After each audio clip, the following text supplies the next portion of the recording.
Welcome to a world with limitless possibilities. A world where pain and suffering are matched only by the sounds of those who endure it. Welcome to your nightmare. Welcome to your nightmare.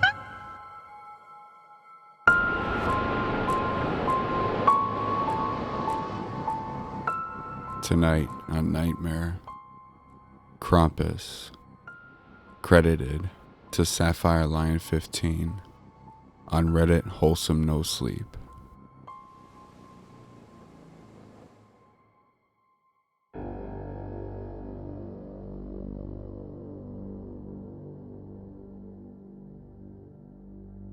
I'm a third-generation German immigrant.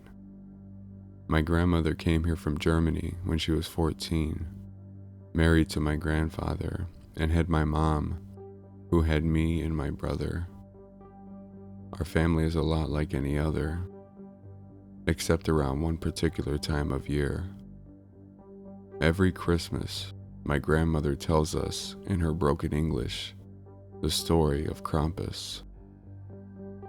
Krampus, according to her story, is the anti-Santa. If you were evil, she always said evil, never naughty or bad, he would come for you. And if he got you, then you would never be seen again. She never fully explained what Krampus was exactly. I looked up pictures online and saw that Krampus movie a few years ago, but she said that the media was horribly inaccurate. Until last Christmas, I thought that Krampus was nothing more than something German parents told their kids to get them to behave. We had all planned to spend the night at my house. It would be just me, my brother, his boyfriend, my grandmother, Mom, and her new boyfriend, Derek. In theory, it would be a nice Hallmark-style Christmas. Derek made sure that it was anything but that. The first thing he did when he came in was complain that the house was too hot, and then turn the thermostat way down. It was snowing outside. The next thing he did was look at the Christmas dinner I'd made and tell me he didn't eat gluten, then open the fridge and grab a beer. Then he made himself comfortable in my favorite chair, saw my brother Andy and Will, his boyfriend, making out on the couch, and called them a 6-letter word that starts with F. That set the tone for the evening. Quite the charmer, huh? As if that wasn't enough, after he and my mom had gone up to their guest room, we heard him yelling, followed by Mom sobbing. Will, bless his heart, went up to see what was wrong. We heard Derek call him a very unoriginal insult. When he came back down, he said that Mom had had angry red bruises all over her, and that she'd said she was fine. My grandmother, for the first time that evening, started to speak. She stared at the fireplace, muttering in German. I couldn't tell what she was saying. My German isn't great, but I heard the words take, evil, and Krampus. I assumed that she was just telling us the Krampus story again, but had forgotten to translate it to English. This didn't surprise me. She was in her late 80s by then, and it didn't always seem like she was all there. When she finished speaking, we all went up to bed. It was exactly midnight when I heard the crash. I hadn't been able to sleep, worried about Mom, and had been scrolling through Reddit.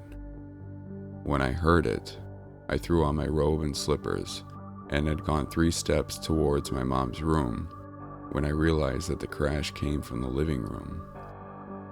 Krampus, I jokingly thought, despite my unease. I went downstairs and gasped.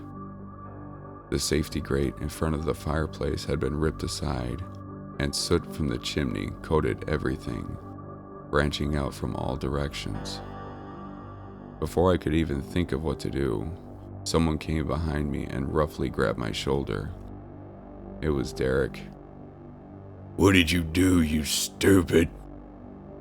He then started a tirade of insults to me, to Mom, and to women in general. When I opened my mouth to try and defend myself, he slapped me and kept talking. It was while I was rubbing my cheek that I saw it. My grandmother was right. The media can't do him justice. The horns were right, but that's about it. He was at least 7 feet tall, maybe 8. His eyes glowed red, and he had sharp, predatory teeth, bared into a psychotic smile. He grabbed Derek from behind by the back of his robe, then shoved and pinned me against the wall. I would have screamed, but his thumb pressed into my throat, making it hurt to breathe. I shot a glance at Derek and saw that he had received similar treatment. Krampus stared into my eyes. I wanted to look away, but I physically couldn't. It was like he was staring into my soul, seeing every good and bad thing I'd ever done. I felt naked, exposed, victimized, but I couldn't look away.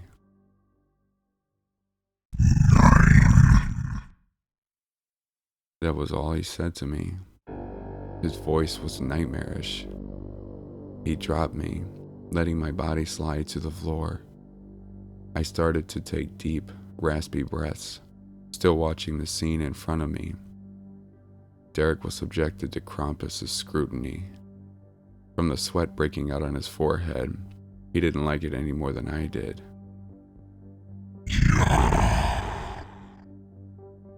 He pulled something from off his back, a burlap sack. Derek looked into it and tried to scream. I only caught a glimpse, but we both saw the inside of the sack. It was full of human bones. Krampus's grin grew wider, and Derek was thrown head first inside. The Christmas monster then made his way back towards the fireplace. Derek struggling from inside the sack. He reached into a tiny bag on his side and pulled out a handful of snow-like dust, which he threw on the floor. In the blink of an eye, the soot was gone.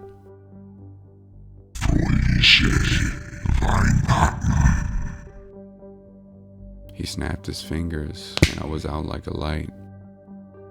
The following morning was considerably happier than the night before. No one realized Derek was missing.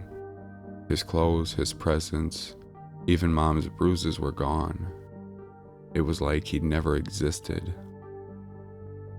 I never mentioned what I'd seen.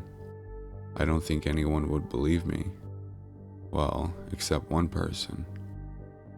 My grandmother is coming for Christmas again this year and is insisting on telling Andy and Will's new daughter the story of Krampus.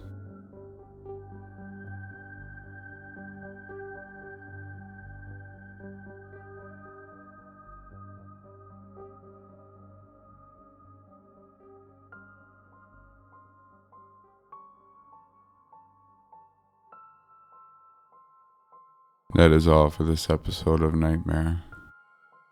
From all of us here at Nightmare, I'd like to wish you a happy new year. And until next time, Sleep well.